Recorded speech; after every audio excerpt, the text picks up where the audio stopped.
Assalamualaikum warahmatullahi wabarakatuh.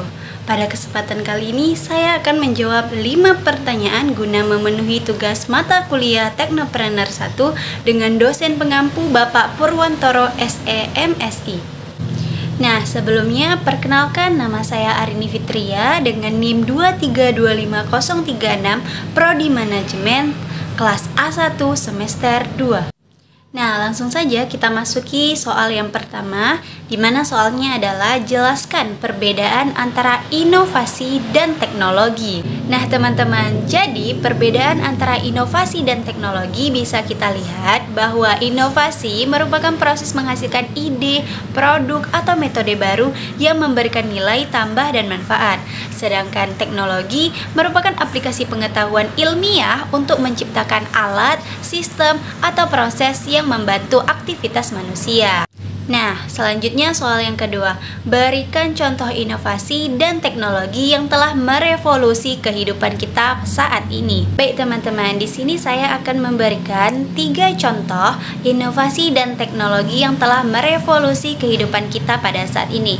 Yang pertama ada smartphone. Dengan kemampuan internet, kamera, dan aplikasi, smartphone telah menjadi alat komunikasi yang sangat efektif dan mudah digunakan. Mereka telah mengubah cara kita berinteraksi, bekerja, dan bermain. Yang kedua ada artificial intelligence atau yang biasa kita kenal dengan AI. Nah, teknologi AI telah memungkinkan pengembangan sistem yang dapat belajar, berpikir, dan berinteraksi dengan manusia. AI digunakan dalam berbagai bidang seperti perawatan, kesehatan, perbankan, dan transportasi. Yang ketiga, cloud computing. Cloud computing telah memungkinkan penggunaan sumber daya komputasi dan penyimpanan secara online sehingga memudahkan akses dan kolaborasi data. Nah, teman-teman, kita masuki soal yang ketiga. Bagaimana hubungan antara inovasi dan teknologi dalam menciptakan kemajuan? Nah teman-teman, hubungan antara teknologi dan inovasi dapat kita lihat seperti yang sudah saya tampilkan di samping. Yang pertama, inovasi dan teknologi saling terkait dan saling mendukung. Yang kedua, inovasi menghasilkan teknologi baru, dan teknologi baru memungkinkan lebih banyak inovasi. Yang ketiga, teknologi mempercepat proses inovasi dengan memungkinkan percobaan, simulasi, dan analisis data yang lebih canggih. Dan yang terakhir, inovasi memicu pengembangan teknologi baru untuk memenuhi kebutuhan dan tantangan baru. Nah, selanjutnya soal yang keempat. Apa dampak positif dan negatif dari perkembangan inovasi dan teknologi dalam kehidupan manusia? Nah, baiklah, di sini kita bahas dampak positif.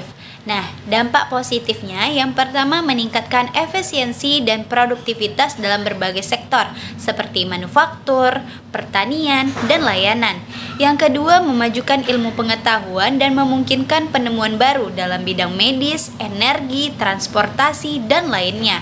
Yang ketiga, menciptakan peluang bisnis dan lapangan kerja baru. Yang keempat, membuka akses ke informasi, pendidikan, dan hiburan yang lebih luas. Dan yang terakhir, meningkatkan kualitas hidup dengan memudahkan pekerjaan, komunikasi, dan akses ke sumber lain. Dan yang terakhir, meningkatkan kualitas hidup dengan memudahkan pekerjaan, komunikasi, dan akses ke sumber daya. Nah, setelah kita membahas dampak positifnya, sekarang kita akan membahas dampak negatifnya nih. Nah, ternyata terdapat 5 dampak negatif. Yang pertama, ketergantungan terhadap teknologi.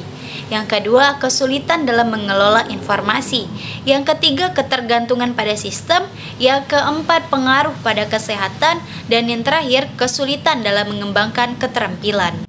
Nah teman-teman, selanjutnya kita masuki soal yang terakhir. Mengapa inovasi dan teknologi sangat penting untuk masa depan dan bagaimana kita dapat mendorong keduanya? Nah teman-teman, alasan mengapa inovasi dan teknologi sangat penting. Di sini saya memberikan 5 alasan mengapa inovasi dan teknologi itu penting. Yang pertama, dengan adanya inovasi dan teknologi, kita dapat meningkatkan efisiensi dan produktivitas dalam berbagai sektor, seperti manufaktur, pertanian, dan layanan. Yang kedua, dengan adanya inovasi dan teknologi, kita dapat memajukan ilmu pengetahuan dan memungkinkan penemuan baru dalam bidang medis, energi, transportasi, dan lainnya. Yang ketiga, dengan adanya inovasi dan teknologi, kita dapat menciptakan peluang bisnis dan lapangan kerja baru. Nah, yang keempat, dengan adanya inovasi dan teknologi, kita dapat membuka akses ke informasi, pendidikan, dan hiburan yang lebih luas. Nah, yang terakhir, dengan adanya inovasi dan teknologi ini, kita dapat meningkatkan kualitas hidup dengan memudahkan pekerjaan, komunikasi, dan akses ke sumber daya. Nah, setelah kita tahu alasan mengapa inovasi dan teknologi itu penting, nah, bagaimana sih cara kita untuk mendorong inovasi dan teknologi? Di sini saya memberikan beberapa strategi yang dapat dilakukan. Yang pertama, meningkatkan pendidikan dan pelatihan. Yang kedua, mendorong kerjasama. Yang ketiga, mengembangkan kerangka kerja sandboxing. Yang keempat, meningkatkan pendanaan. Yang kelima, mendorong budaya inovasi. Nah, baiklah, inilah 5 jawaban yang dapat saya berikan. Apabila ada kesalahan dan kekurangan, saya mohon maaf. Saya Arini Fitria, pamit undur diri. Wabillahi taufiq wal hidayah. Wassalamualaikum warahmatullahi wabarakatuh.